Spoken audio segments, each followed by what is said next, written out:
these small stuff can create momentum, and people notice when you take those initiatives. And I think that really brings about a good leader. And change often begins with someone who simply decides to start, where they currently are now. Welcome to Rise and Stride, where we empower you to take your next step in an ever-changing business landscape. Here's your host, Denise Leduc-Frimming, President and CEO of the California Society of CPAs.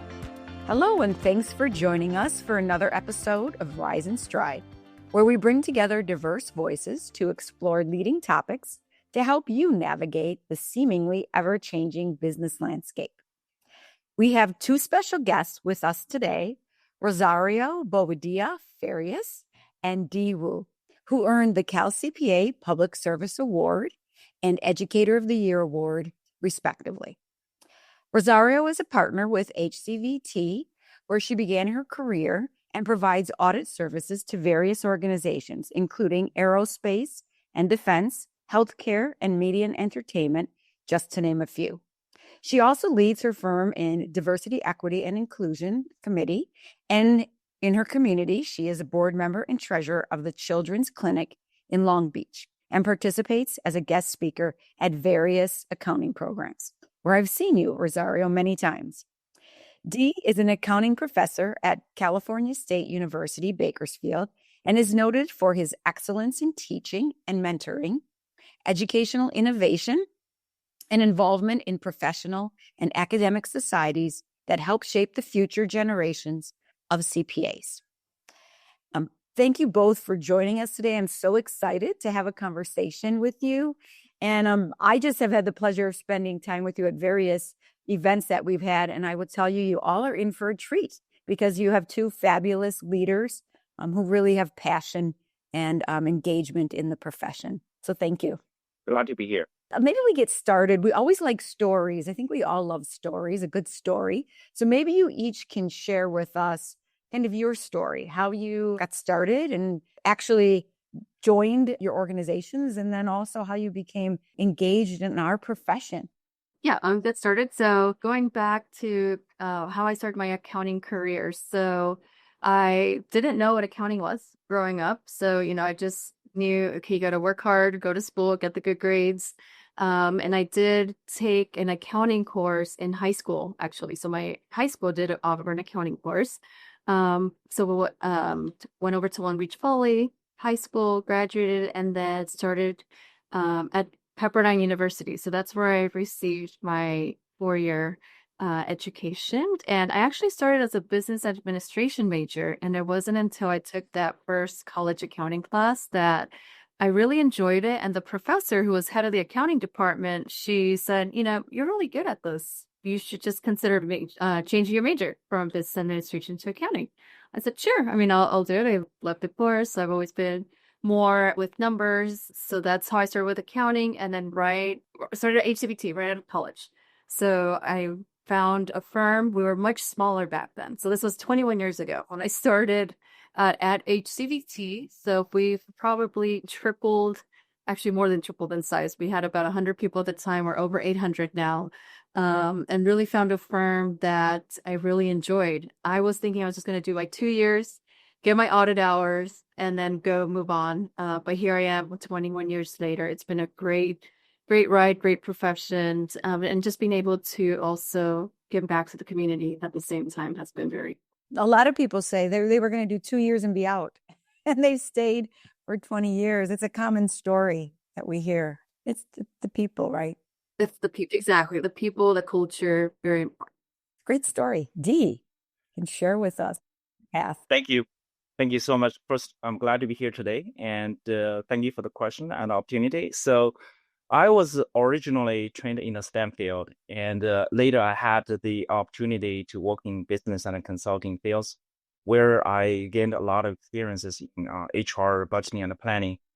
And later, I had a kind of a passion that I want to do more research and teaching. So I decided to come back to academia, and in which I get accounting education and getting my CPA, etc. At that point, I think, I definitely want to pursue a career in accounting education, which I see I can impact more people, next generation of business leaders. So I joined CSUB 11 years ago as an assistant professor, and I'm now a full professor and the chair of the department at CSUB. In the meantime, I have served on the CalCPA Bakersfield chapter, the Institute of Management Accountants, as a board director, which has further helped me grow in my career. So I love what I'm doing right now, and I thank you, to the CalCPA that invest in my personal growth. I meet a lot of good people here, and I will continue on to serve the students and faculty as well as the local community in my capacity. Well, we're just grateful that you both say yes when we ask you to help out support, because you always do with excitement and commitment. So we really appreciate that. So when you both are talking, I heard the community piece that is so important to both of you. So tell me how you became engaged in community, how you keep that kind of spark burning, because there's other commitments, right, that we have, all of us, and take a lot of time, but you seem to have enough time for the community piece. So maybe just tell me a little bit of what sparked that in you and how you keep that going. Maybe Dee, do you want to start? And then we'll kind of volley back and forth. Well, thank you. So my passion for community impact grew out of the mentors and educators who shaped my own growth and path. So which is I'm doing right now, actually, to my students. So I was especially impressed by the strong partnership between the CSUB accounting program and our local professional community during my interview day. And meeting with the alumni and practitioners that day was one of the main reasons that I was drawn to CSUB. Our department chair at that time, Professor Mary Doucette, made a tremendous impression on me and truly inspired me to continue this work. And throughout my academic and professional journey, I have seen how even small efforts like sharing knowledge, offering guidance, creating opportunities can shape someone's direction. So one moment I remember that stand out when I was meeting with the students during the event, and some of them told me that my support and guidance helped them persist through a difficult time, especially during the COVID-19, and stay in the program. That was why I thought that's exactly what I do, why I do what I do, knowing that my work can, open doors for others is what my passion for. So, no, I mean, sometimes you just spark a thought. Sometimes it's just a word or, advice you may give someone. You never really know that you've planted that seed, and then you see that person really thrive, right? And it's something that is, it's just impactful. It really is. And it sounds like you had many of those experiences, Dee. Yeah, absolutely right. Especially given the region I serve and also our student population.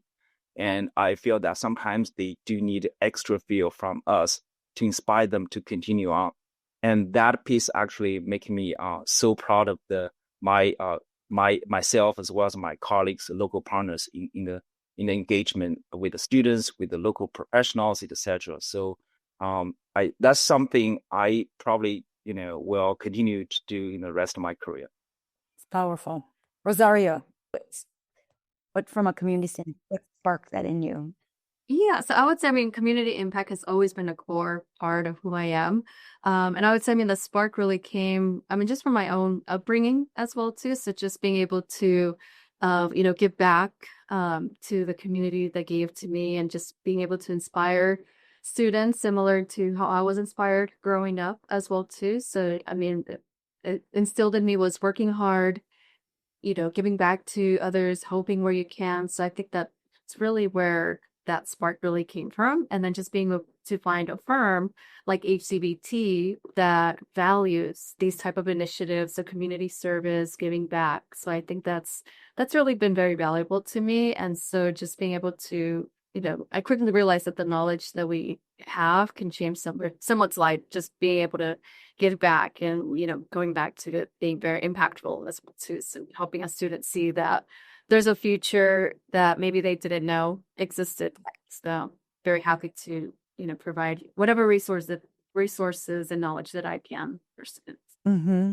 Do you see, I would assume this is a case, but do you see throughout your careers that as you've, impacted others, you see those individuals then kind of paying it forward as well. Well, if I can weigh in that, in my case, definitely. And now I'm working with many of my previous students who are now, CPAs in the CPA firms, and on the CalCPA Bakersfield chapter board, and we're organizing events together. And some of them actually, when they, recall that when they were students, they received help from us and others. Now they want to pay back to the community and also future generation of the accounting students. I think that's something very powerful that we're able to pass on that spirit and the tradition to the next generation of leaders. And we're very proud of that. Rosario, did you want to add anything on that piece? Yeah, and I mean, I definitely have as well too. So attending, various like Meet the Firm events where, HCBT is participating in these and meeting with students at various schools. So just over the years that I've been here, being able to speak to students at schools and then seeing them join us or joining other firms, but seeing it just their growth as well too. It could have been, a 2-minute conversation, a 5-minute conversation that led to future conversations, and also just seeing them, now they're managers, controllers at other companies. So that's really been very impactful for me to see that. I always think a lot of times when I'm speaking, I'll ask this question: how many of you, have been lifted up by someone or have had someone help you? And everyone in the room basically raises their hand. And if they don't, I always say, well, I mean, that probably isn't the case, because we all have had, right, that opportunity to meet with someone that inspired us. And it's so impactful. You even hear students say, oh, I got to talk to, Professor Wu, or I got to talk to Rosario. I mean, they are just, it makes an impression, I would say, on all of them. So thank you. Thank you for your engagement. So maybe let's talk a bit about leadership. We all talk, leadership. I've heard it talked about more in a verb like leadering, right? You're leadering. But when you think about that, a lot of times I think young professionals think, I have to be older. I have to be in a leadership position. I have to be here in order to lead. Tell us just your thoughts on what that looks like and how you would encourage young professionals to kind of step into that position. Rosario, do you want to go, and then we'll get to Dee? Yes, I mean, in this situation, I remind students and young professionals that leadership isn't tied to a title. I mean, it can start with action. You can start now. You don't have to wait to get that senior leader role position or that promotion. So I think just being able to see where you can make a difference. You can look around.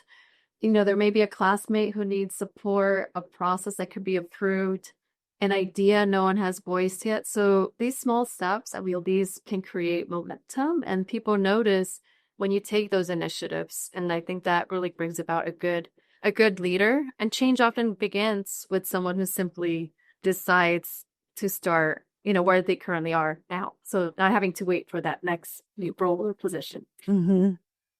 Yeah, you don't have to wait. Everybody, you don't have to wait. Dee. Well, for me, I totally agree. And very often I remind students and young professionals that leadership starts long before you have a title. And especially our profession relies heavily on trust, accuracy, and collaboration. So even early career accountants can make a meaningful impact by doing the small things with excellence, for sure. I often encourage them to lead where they are by asking good questions, just being participating, and taking ownership of their work, which is extremely important, and looking for the ways to improve any processes. And one thing I want to emphasize that I tell my students, ethical courage is one of the most important forms of leadership in our field. Sometimes you do have to choose to speak up when something does not look right, or reinforcing integrity in everyday decision. That's also a leadership in action, in my opinion. So when students and young professionals see leadership as contributing value, not holding a title, they realize that they don't need to wait. And in fact, many of my students actually joined student club as a leader, being part of a CalCPA. I think that's basically, the good starting point for them. And I'm proud that I was able to, convince some of them to start at a very early stage. Mm-hmm. Now, I think the earlier you start, the more comfortable you are. and it's easier for you to get in, to really find opportunities to have more engagement. I really liked what you said about ethical courage.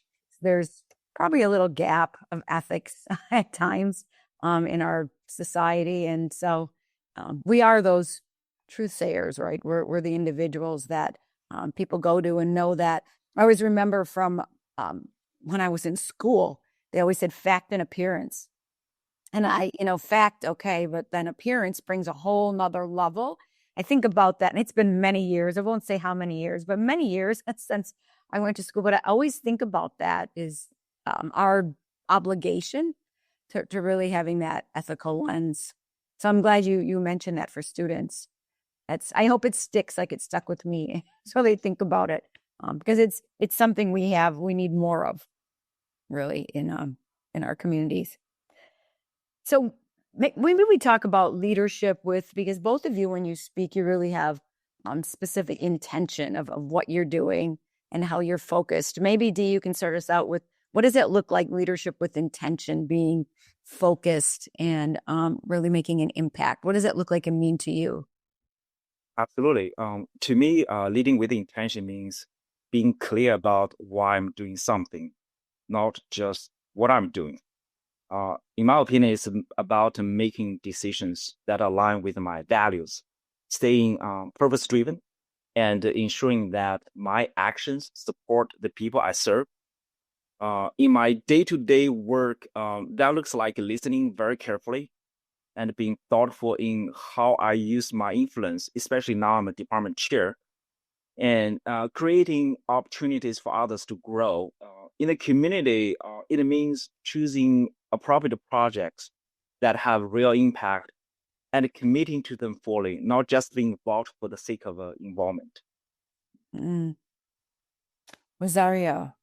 Yeah, so, I mean, very similar to D. I mean, I think, leading with intention just means being clear with why you're doing something and making sure your actions reflect that purpose as well, too. So my day-to-day work, it's taking the time to listen, to mentor, and to make decisions that support long-term growth. The community of each showing up with purpose, focusing on impact, making sure the work really serves the people it's meant to help. And it's about being thoughtful and consistent as well, too, and making sure that, as similar to what Dee mentioned, that your values are aligned with, everything that you do in the end. Mm-hmm. Both of you said I'm taking some notes. Both of you said making sure that your actions support like the individuals and that there is specific intention on that. I think that's critical. I don't know if we all ask ourselves enough, are our actions really benefiting who we thought, and take time to reflect. I think if you're all listening, that's a really key point to write down and ask yourself, as you lead forward. Because I think sometimes we forget that and we may not be benefiting the group that we intend to. So that's a key point. And then you both said listening. And I think that is such an important skill, but there's so much pressure on our time. So how do you each make sure you find the time to listen as you're rushing from, Zoom to Zoom or meeting to meeting or, your work to something else, transitioning? How do you find that time? Is there some special sauce or thought? So if I can jump in, I normally, there are two things I'm doing in this regard. The first one is every week I block a few hours that for people to schedule a meeting with me to share their thoughts, their needs, all kinds of things. In the meantime, I'm also proactive to seek the input ideas from others. So which means I often reach out to them directly, and especially after events, before events, or any type of activities, just trying to understand how that can benefit them. And for when events ends, I also like to ask them that what can we do better, or what can we do to improve. So that will give me a great opportunity to listen to them very carefully, and also understanding that how we can be more efficient and more collaborative. Rosario, do you have a secret sauce? Yeah, I mean, I would say, balancing, professional success with, with service it can be challenging, but I think it just goes back to leading with intention and just really making the time. So, just really trying to balance it out. But I think for me, it comes down to, like I said, being intentional with my time and aligning my service work with what genuinely matters to me. When the work has a purpose, it doesn't feel like an extra task. So I also just remind myself, you don't have to have these huge commitments. It could be small, consistent contributions that add up and make a difference in the end. So, just being able to arrange some days where you could do more, others where you can do less, but just, staying grounded in your values and making room for service in a way that's sustainable and that makes sense for Eden. Mm-hmm. That's really some good tips on, building it into your day, right? I think that's important. And you don't have to be doing something that's significant, right? You can just, sometimes the simple things matter most. I think we forget that at times. Everyone think about it. If you have 5 minutes, there's something you can do in there. And if you align, like you said, Rosario, what you're doing, it's with your purpose too. You both are very aligned and that's why you probably were leaders that received the awards. So you're very aligned in your thinking. Maybe we can talk about mentors, because we all say we need mentors. Mentors are so important. Maybe you can talk about how there was a role model in your life that really helped you exceed. And what does a perfect, I always say it's mentor mentee. I mentor, but I get mentored from my mentee all the time because I learn from them as well. Maybe you can tell us what that looks like in your perfect world. Rosario, do you want to go? And then Dee? Okay. Yeah. So mentors and role models, I think these are incredibly important because they help you see what's possible before sometimes you fully see it yourself too. So, if it's a conversation that you're having, seeing, in terms of like guidance for your career, for your future. So I think, not just guiding your career, but then also just shaping your confidence as well too, your values, and the way you show up for others. I think mentors and role models really help shape this for you. And I've been fortunate to have various mentors at different stages. So whether it was at school with professors who encouraged me to, push past my comfort zone, leaders throughout my profession, modeled, I would say, integrity and service. Also community members as well too. So showing what it means to give back but not expecting, anything in return. I think everybody has, taught me that leadership is really about lifting others up, creating a space for people who often feel overlooked, or, using whatever influence you have to make things better and improve things as well too. So I think those are the lessons why I try to be intentional about mentoring today, and just being able to live to everybody else. What's possible like that? Dee, your thoughts? Thank you. So personally, mentorship has played a critical role in my career growth, sure, both in accounting field as well as in academia as a professor. We all know that accounting field can be very demanding and detail-oriented. So having mentors who model patience, integrity, and professionalism is incredibly valuable. I told my students many times. And in my case, I do have several mentors, and they all have influenced my journey. And so early on, I had mentors who showed me the importance of ethical decision and accuracy, the core values in accounting. And after I joined the CSUB, leaders like Professor Mary Doucette, the department chair at that time, made a lasting impact on me in my leadership growth. She demonstrated that what it means to blend service with the leadership, and such as building community partnerships, supporting students, and always keeping the larger mission in mind. So from her, I learned that leadership is about creating spaces where others can thrive and feel supported. Another thing I want to mention out is you do need several mentors, not just one. You need several. And also your mentors can be younger than you. And in the meantime, there's a mutual benefits that between the mentors and mentees. So sometimes I feel it's a collaboration. It's not really one person only. It's a one-way advising or mentoring. Sometimes it's definitely two-way communication. So something I would encourage everybody to explore multiple mentors in their career.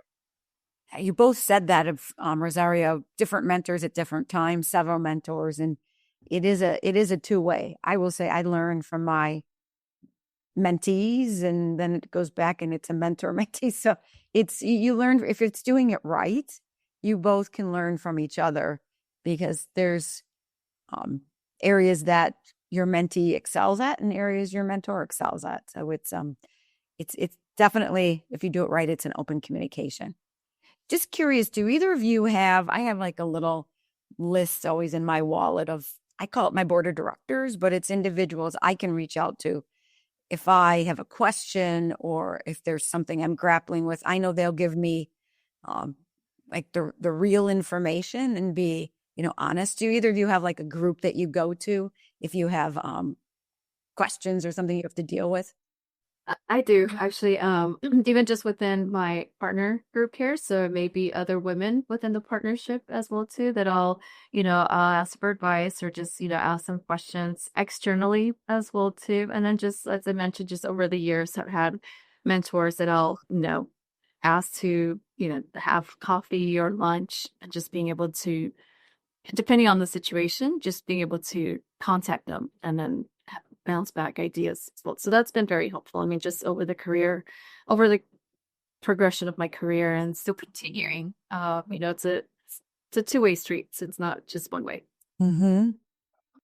Yeah, I think very similar. And I do have a list of people that I normally reach out to for help, advice, sure. And, and sometimes they can be my supervisor, can be, my colleagues, and also my previous students. So sometimes I do need to reach out to different people for support, and whether they are formally, informally my mentors, I think that doesn't matter, because of I think the importance of is that I do believe having right people next to you, getting support from, and in the meantime, I make myself available to others, and whenever they need my advice and support. I think a key there, audience, is ask, right? You ask. A lot of times we say, well, we don't want to ask. Ask. People want to help. So it's if you need something, just reach out. So I have two questions left, because I could talk to you much longer, but you both have busy days. So my first question before we close out is, what is something that you've learned from the people you serve, whether it's, as we said, students, the community? What is one lesson that has stuck with you? I mean, I would say, serving others, and constantly reminds me to, as we mentioned, to listen more and recognize that leadership is as much about learning from others as it is about guiding them as well too.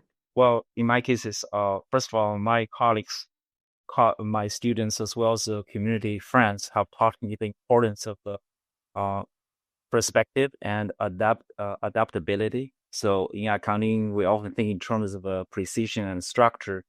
But the people I serve remind me that everyone's path looks different, and that learning doesn't follow a straight line. So there are questions, persistence, and creativity push me to keep improving as an educator and a leader.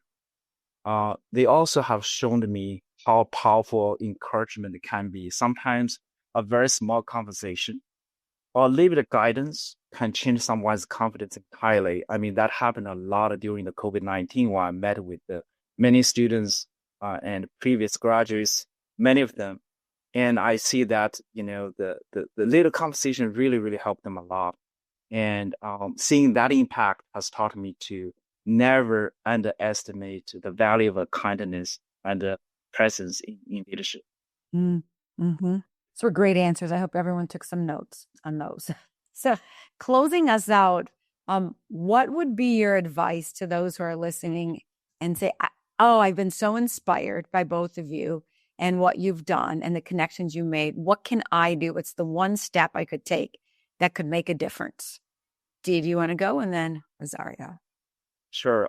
In this profession, I guess probably in any profession in general. Any profession or life, really. Right. Exactly. So there are always opportunities. You just need to raise your hand. You're willing to raise your hand and give help. So my advice is to start with something that connects your strengths with the real need. It can be mentoring a student, helping with the campus organization, joining a professional society committee. And CalCPA has many wonderful committees that you can give hand and help. Or volunteering even for a community financial literacy event. Some of my colleagues give guest lectures, to nonprofit organization, and which is wonderful. And I also encourage people to talk with their leaders or peers who are already involved. And most of them are thrilled to bring someone new into the work, for sure, absolutely. And I love to take students to any, voluntary opportunities. And don't worry about having all the answers. Service is something you grow into, and you improve and you grow. It's important to show up with curiosity and a willingness to learn, and then the impact will follow. So, I would say my advice is, I would say it's simple. You could start where you are with what you have. As I mentioned, you don't need that title or a big platform to make an impact. You can look for small ways to help. So similar as Steve mentioned, mentoring a student, volunteering at a local organization, joining a committee, joining those professional organizations as well too, like the CalCPA, or even just offering your expertise to someone who needs it as well too. So I would say consistency matters more than scale. And over time, those small steps, they build momentum. Also finding work that aligns with your values and your passions. I think it would make giving back feel more meaningful or feeling like it's an obligation. And so, most importantly, don't wait. Take that first step and be proactive. Mm-hmm. Raise your hand. Don't wait. Be proactive. Right. And before, too, you talked about little steps. Take a little step and build on that. So a lot of good advice. Hope everybody took notes. If you didn't, listen again and take notes. Just congratulations again, Rosario, for the CalCPA Public Service Award. Congratulations, Dee, for the Educator of the Year Award. We appreciate that you raised your hand and continue to do that. We gladly take your support, your commitment, and we're very grateful for the passion that you have for the profession and for the community, because that's key. And what is our secret sauce is really the people that we engage with. So thank you for everything that you do. Thank you. Well, thank you as well, and CalCPA. Really appreciate it. Rise and Stride is produced by the California Society of Certified Public Accountants. To learn more, visit calcpa.org.